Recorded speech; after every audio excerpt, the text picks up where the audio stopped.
काय काय म्हणलं तू जरांगे पाटलाला काय जरांगे पाटलाला कधी गोळ्या घालायच्या हे मला सांग.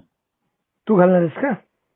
मी स्वतः वैयक्तिक घालतो. मी माझं नाव दे आणि बातमीमध्ये पेपर मध्ये बी दे आणि बातमी बी दे. कुठं द्यायचे कुठं द्यायची बातमी माहिती का तुला?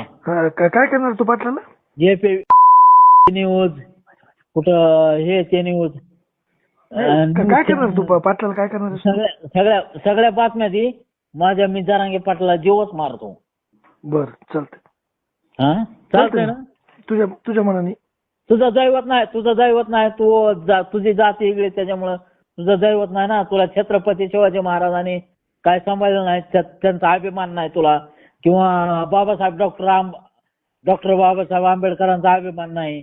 फक्त मला सगळ्या महापुरुषांचा अभिमान आहे आणि मला पाटलाचा बी अभिमान तुला आहे. फक्त जरांगे पाटलाचा अभिमान आहे ना. तुझ्या गोळ्या जर नाही घातल्या तर त्या धान्या मुंड्या नाही म्हणायचं. हा धान्या नाही मुंड्या म्हणायचं. चालते धान्याच म्हणायचं. चालते पण धान्याच म्हणायचं. हा धान्याच असतो. चालते वाल्याच असतो. ठेवू का? एवढं लक्षात घे. ठेवू? हा ठेव नाही. तुमच्या गाडीत नाही जर गोळ्या बाहेरून काढल्या तर त्याच्या आपल्या बापात फरक. चल मी बोलतो तेवढंच खरं. चालते. खरं होतंय का नाही तेवढंच बघ. ठेवू का आता?